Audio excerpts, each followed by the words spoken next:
Hello everybody and welcome back to Quasi Track. This is Paul. This next video will be the second of two or three kind of blooper related videos from my voyage around North America last summer that I'm trying to push out simply because I'm waiting for campgrounds to open here in Colorado. Even though it's mid-May, it's May 11th, you can see there's snow on the ground, and that's because we've had 18 inches of snow in the last couple of days, and I believe there's more on the way. So my ability to get up into the campgrounds at higher altitudes and do some camping and hiking and climbing may be on the back burner, but we'll see.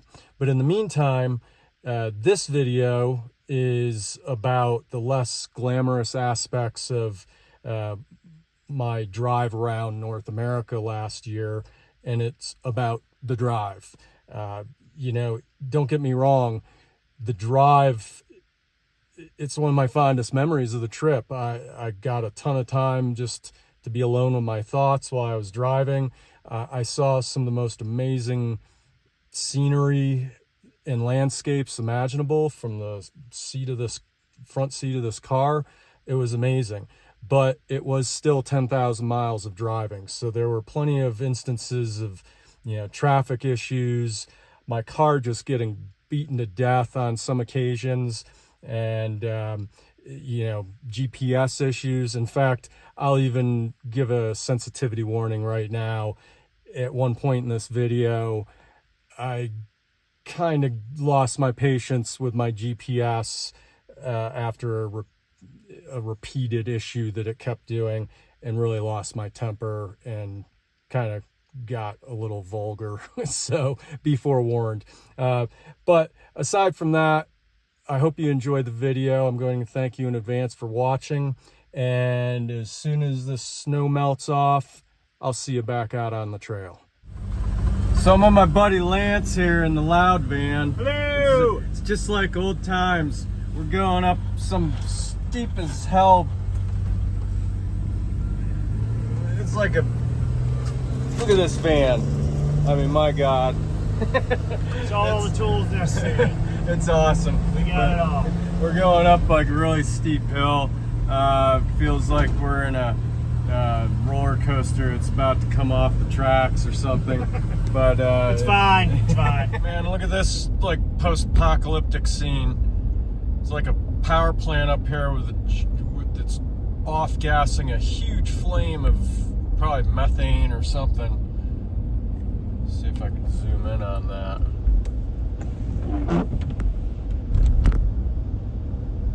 So who gets the last laugh between me and State University of New York at Plattsburgh?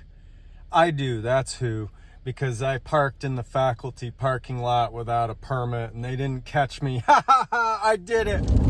State of New York just paving these roads, man, keeping them beautiful, and they're doing a great job. And it's funny, when you go through that work zone,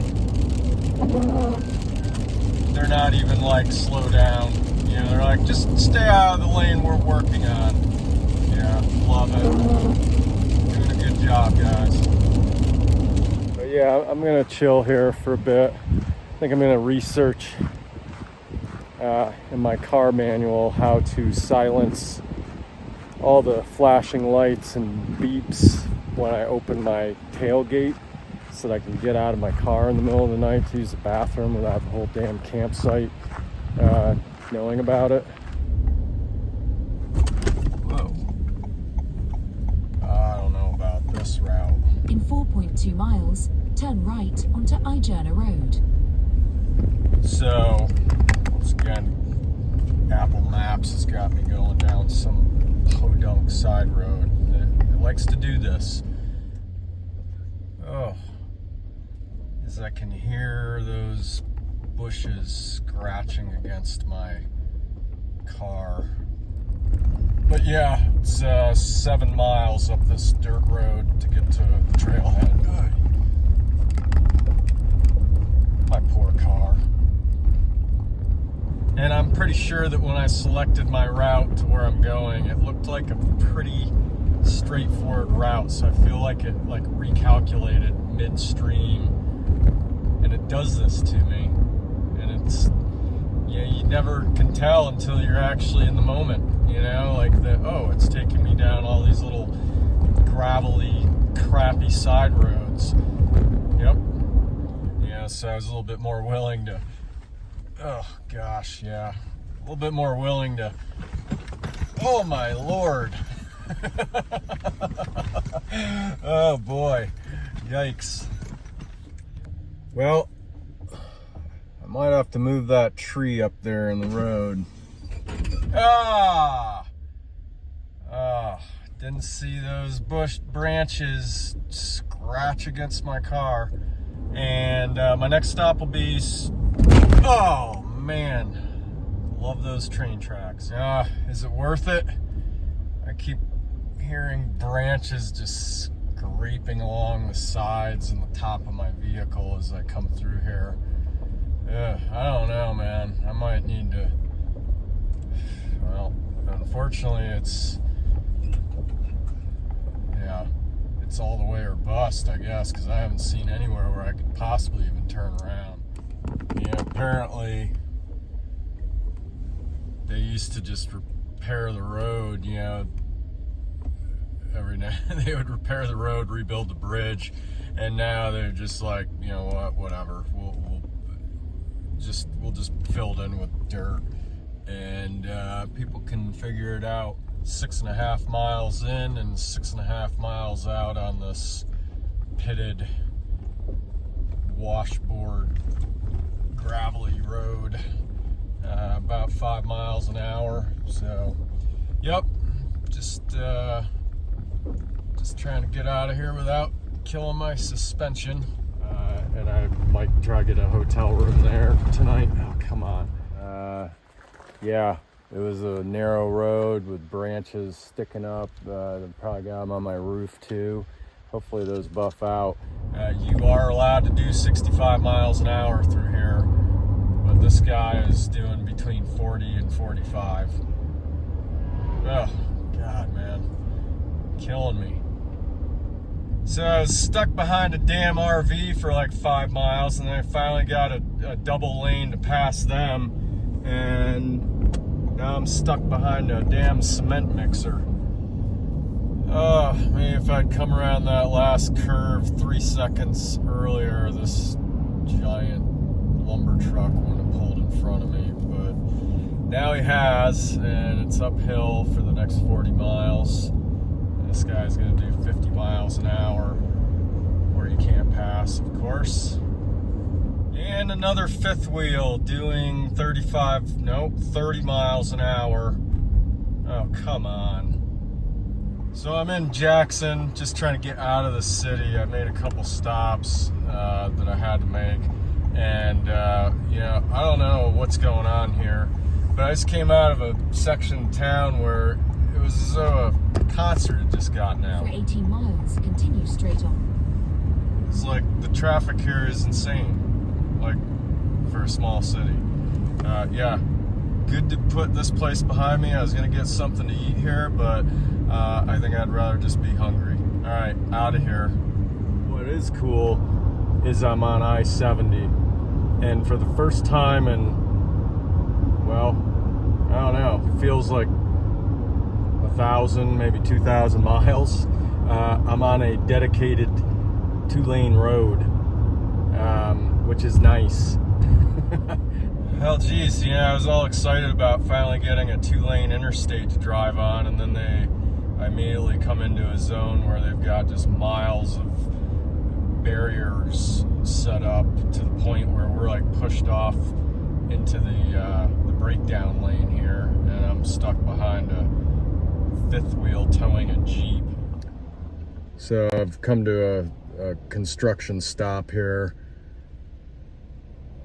which means my leisurely ride with no one on my ass is over, because now we're gonna get all bunched up for the rest of this drive. But even though we're traveling downhill at 65 miles an hour, everybody on this road, it's just not fast enough for them. Even though it's curvy, like this red truck in front of me just passed me on a curve that was curving to the right.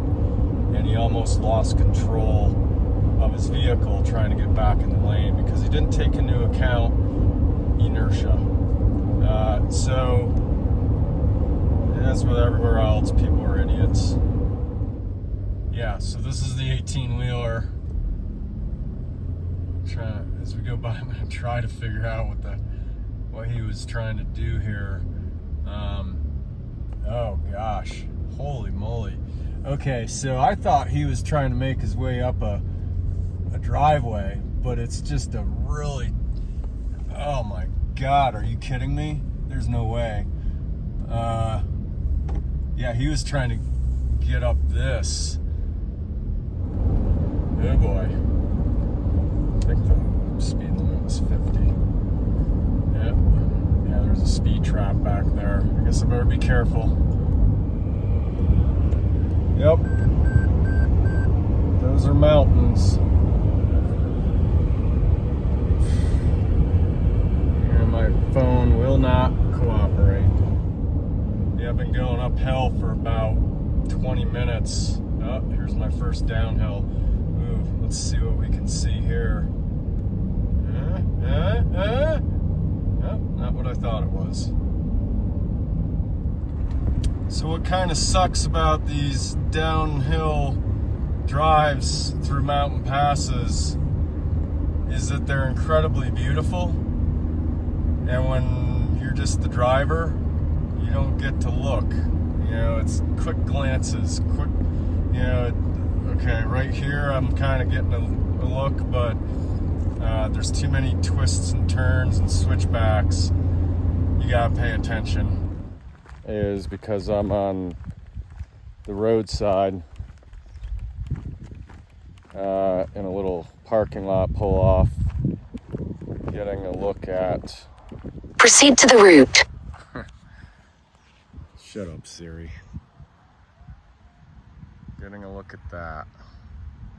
But when it's just bare rock, it just doesn't quite have the dramatic effect, but boy, it sure does here. In 2 miles, take the exit onto Button Bridge Road. Siri, I mean, it's like you just know when I'm narrating. You just gotta get why not 1 mile? Why 2 miles all of a sudden? Oh, this thing kills me. So there it is, Mount Hood. Without question, the most impressive mountain. 8 miles, turn right onto Evans Oh my Creek Drive. fucking God, would you shut the fuck up, Siri?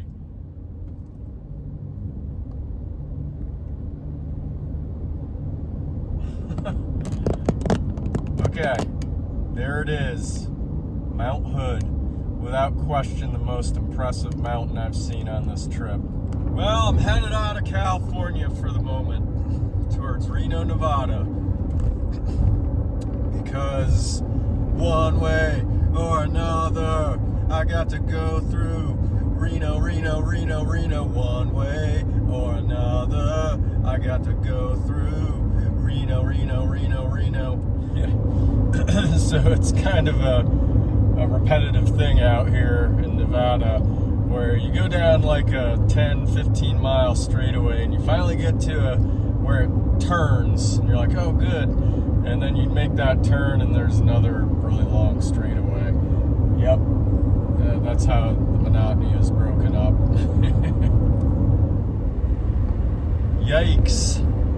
Now we're into some just plain old flat desert. But yeah, look at those buttes. Ah, finally. 60 mile an hour speed limit. My God. We're out in the middle of the damn desert. There's like 3 towns between here and my destination, and the speed limit's been 45 miles an hour for the last 10 miles. I mean, I can see literally like 20 miles in front of me and there's no traffic. There's no cars. Like, what is this? Well, look at this valley. You know, each valley I've come into has gotten drier and drier. The last one was just brown, and now this one is just a giant salt flat. Look at this. And it's 101 degrees right now. It's interesting when you see place names from time to time, you know, that you can tell that it was like some sort of a marketing ploy from early settlers or whatever. You know, in the same way that like the Vikings named Greenland when it's really not. You know, to kind of maybe encourage people to emigrate there. Yeah, I just went by a sign back there. It said Green River, however many miles. It's like, something tells me there's no Green River out here in the middle of this wasteland. But I'm sure that to some settler back east, like, yeah, Green River, Utah, let's go. Surprise! Oh, man.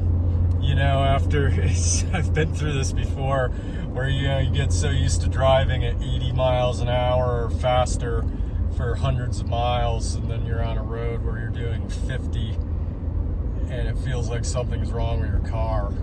It's like, what's wrong with my car? I feel like I don't have any compression. Yeah, it's a weird feeling. I feel like I'm just crawling right now at 50 miles an hour. Yeah, this is where it's a little dicey, you know, where you've got the, 2,000 foot drop off to your side and there's no guardrail, you know, just be careful. Like right here, I'm going to take this curve at like 20 miles an hour, and then they have the guardrail here. Like, what good is that going to do you? Yeah. So choices. Do I ride my brakes and put strain on them, or do I downshift constantly and put strain on my transmission? Marmot crossing. Okay. I mean, I've seen some strange Animal Crossing signs on this trip, but that's a first.